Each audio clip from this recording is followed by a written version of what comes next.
Hi, another lecture on introductory part of alkyl halides.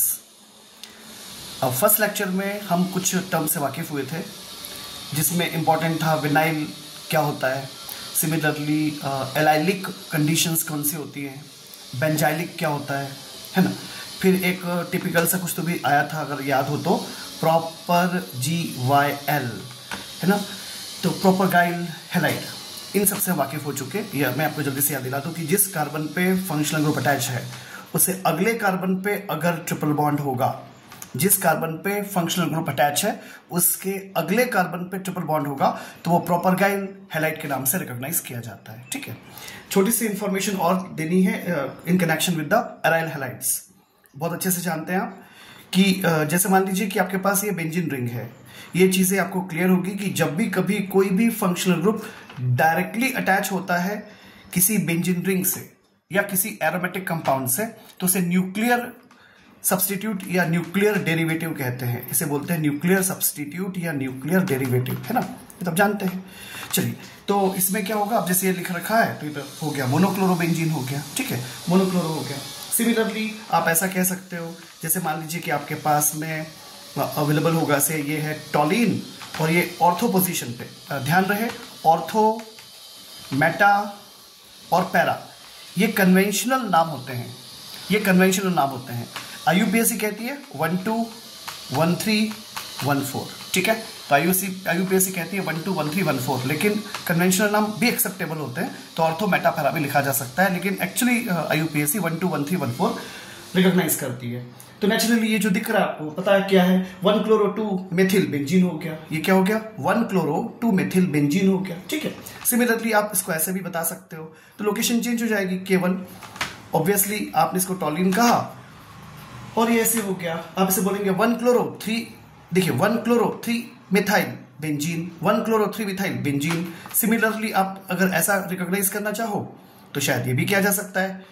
कैसे, मान लीजिए यहाँ पे आपने कर दिया टॉलिन, ये हो गया Cl, तो आपको पता है क्लोरीन को ज्यादा प्रिविलेज मिलता है, यानी क्या बोलते हैं आप उसको, सीनियोरिटी टेबल में ऊंची जगह पे होता है कौन, chlorine, in connection with the CH3। 1 chloro 4 methyl benzene, ये इस तरह से कंपाउंड्स होते हैं। ठीक है, डाई कंपाउंड्स देखेंगे अगर आप, डाइहेलो डेरिवेटिव्स, उसमें भी पॉसिबिलिटी बनती है। से आपने कहा ये ब्रोमीन है और ये भी ब्रोमीन है, तो आप इसको कह सकते हो 1 2 डाइब्रोमो बेंजीन। ठीक है, इसको आप ऑर्थो डाइब्रोमो बेंजीन भी बोल सकते हो। सिमिलरली मेटा पोजीशन 1 3 पोजीशन होती है, ये भी आप अच्छे से वाकिफ है इस बात से ये Br हो गया, ये Br हो गया, इसे हम क्या कह देंगे 1 3 डाइब्रोमो बेंजीन या Meta dibromo benzene. Similarly para भी हो जाएगा। और एक और इंपॉर्टेंट चीज जो कि बिल्कुल फॉर्मल जैसी ही है कि लेट्स इमेजिन ऐसी कंडीशन है, ये है Br, ये है Br और ये है Br, ये 1 position 2 position 3 position 4 position 5 position 6 position 1 3 5 tribromo benzene. ठीक है, 1 3 5 ट्राइब्रोमो बेंजीन। तो ऑफ कोर्स इसका इस तरह से अपीयरेंस होता है। एक बेस है, उस पर बात करनी है क्योंकि नेक्स्ट लेक्चर से हम शुरू करेंगे methods of preparation and I shall try to explain with the mechanism also. Mechanism का जो पार्ट होता है ऑर्गेनिक केमिस्ट्री में वो काफी इंटरेस्टिंग होता है। थोड़ा सा इलेक्ट्रोफाइल, थोड़ा सा न्यूक्लियोफाइल, थोड़ा सा ये पता हो कि कौन से ग्रुप ऐसे होते हैं जो इलेक्ट्रॉन विड्रॉइंग है, कौन से इलेक्ट्रॉन रिलीजिंग ग्रुप हैं, थोड़ा सा ये आइडिया कि ऑर्थो और पैरा डायरेक्टेड ग्रुप कौन से होते हैं और ऐसे कौन से ग्रुप होते हैं जो मेटा डायरेक्टिव ग्रुप होते हैं। तो थोड़ा सा अगर ये इंफॉर्मेशन है तो डेफिनेटली आप इसको बहुत अच्छे से एंजॉय कर पाएंगे। तो इसकी जो शुरुआत होती है बेसिकली वो है कि what is the nature of CX bond. इसमें थोड़ी थोड़ी बातें और भी आएंगी जो बड़ी इंपॉर्टेंट और इंटरेस्टिंग हो सकती है। तो टॉपिक है नेचर ऑफ CX बॉन्ड। देखिए क्या है कि हेलोजन जो सब्स्टिट्यूट्स है ना, चाहे एलिफेटिक में हो चाहे एरोमेटिक हो, उसमें RX यानी CX बॉन्ड बनता है। ठीक है, अब हम देखें ध्यान से तो पता है आपको बहुत अच्छी तरह से कि इसको कहते हैं कोवलेंट बॉन्ड। कोवलेंट बॉन्ड के बारे में बहुत कुछ आपको पता है, केमिकल बॉन्डिंग सेक्शन से, और वैसे भी बेसिक्स बहुत सारे आपके पास इंफॉर्मेशन है कि शेयरिंग ऑफ इलेक्ट्रॉन होता है। ये भी जानते हैं आप कि शेयरिंग पेयर ऑफ इलेक्ट्रॉन जो होता है वो कॉन्स्टिट्यूएंट जो एटम्स होते हैं उनके बीचों बीच रहना चाहिए। लेकिन आप ये भी जानते हैं कि X की मतलब हेलोजन की जो इलेक्ट्रोनेगेटिविटी होती है वो ज्यादा होती है और वो शेयरिंग पेयर ऑफ इलेक्ट्रॉन को अपनी तरफ खींच लेता है। दूसरे शब्दों में कार्बन से इलेक्ट्रॉन का पेयर थोड़ा दूर हो जाता है, थोड़ा सा X के करीब हो जाता है, इसके सिर पे माइनस डेल्टा, इसके सिर पे प्लस डेल्टा चार्ज आ जाता है और इसका नेचर हो जाता है पोलर नेचर या पोलर कैरेक्टर हो जाता है। ठीक है ना। देखिए अगर आपने थोड़ा सा केमिस्ट्री के बारे में इंफॉर्मेशन हो तो पोलर कंपाउंड होना, आयनिक होना कुछ मैच करता है, नॉन पोलर होना, ऑर्गेनिक होना कुछ मैच करता है, ठीक है, सॉलिबिलिटी सेक्शन से लेकर के बहुत जगह, तो ये प्रॉपर्टी में काफी मायने रखता है। तो फिलहाल तो ये पोलर नेचर हो जाता है, यानी सीधी सीधी भाषा में ये कहेंगे कि हेलो अल्केन्स का जो नेचर होता है, हेलो उसमें क्या होता है, माइल्ड पोलर कैरेक्टर उसमें पाया जाता है ना, हल्का पोलर कैरेक्टर पाया जाता है।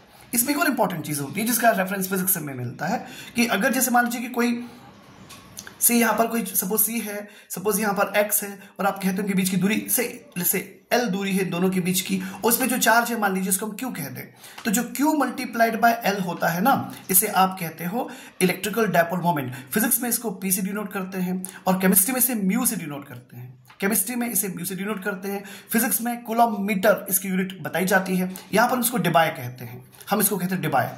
नेचुरली म्यू से डिनोट करते हैं पर मतलब तो वही है, चार्ज मल्टीप्लाइड बाय डिस्टेंस। एक इंपॉर्टेंट फैक्टर होता है CX बॉन्ड के कैरेक्टरिस्टिक्स के लिए, जिस पर थोड़ा सा आपका ध्यान देना जरूरी है। लेट मी एक्सप्लेन, मैं कोशिश करता हूं एक्सप्लेन करने की कि ये कहानी कैसे आ सकती है। देखिए क्या होता है, अगर हम थोड़ी सी स्टैटिस्टिकल इंफॉर्मेशन पर विचार करें तो जैसे मान लीजिए कि मैं आपसे कहूं कि मैंने एक एग्जांपल ले लिया CH3F, फिर ले लिया CH3Cl, फिर ले लिया CH3Br और फिर ले लिया CH3I। Am I clear? ये सभी की सभी RX ले रखे हैं, ठीक है। अच्छा, हम अगर देखें बॉन्ड लेंथ को, अगर हम देखें बॉन्ड लेंथ, यहां पे हम बात कर रहे हैं बॉन्ड लेंथ की, ठीक है, यहां पे हम बात कर रहे हैं बॉन्ड लेंथ की। तो बॉन्ड लेंथ अगर हम देखें तो नेचुरली यहां पर सबसे ज्यादा बॉन्ड लेंथ होती है CH3I की, मैक्सिमम बॉन्ड लेंथ इसकी है, प्रोबेबली ये 214 होती है, शायद ये 193 होती है, ऑफ कोर्स पिकोमीटर में है, ये 178 होती है और ये होती है 139 पिकोमीटर, ये 178 पिकोमीटर, ये 193 पिकोमीटर, ये 214 पिकोमीटर, ठीक है। ये क्या हो गया, बॉन्ड लेंथ हो गई। समझिएगा, मैं आपको फिर से एक बार याद दिला दूं कि जो म्यू होता है उसमें चार्ज मल्टीप्लाइड बाय लेंथ होती है, तो डायपोल मोमेंट में लेंथ की भी इंपॉर्टेंस होती है, चलिए तो ये बॉन्ड लेंथ हो गई, ठीक। अच्छा, अगर हम ये देखें कि बॉन्ड एंथैल्पी क्या है, जो किलोजूल पर मोल में काउंट होती है, किलोजूल पर मोल में बॉन्ड एंथैल्पी क्या है, बॉन्ड एनर्जी क्या है, तो बॉन्ड एनर्जी आपको मैक्सिमम मिलेगी किसके लिए, इसी के लिए, CH3F के लिए ही मिलेगी।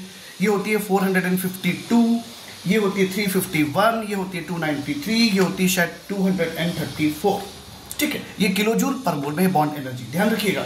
और बस सिंपल सी बात और कि डायपोल मोमेंट का क्या खेल होगा, म्यू की वैल्यू का क्या होगा। अब यहां पर बड़ा इंपॉर्टेंट इंटरेस्टिंग खेल आता है इन दोनों के बीच में, ध्यान दीजिएगा। ये 139 है, ये 452 किलोजूल पर मोल है, बहुत ज्यादा है।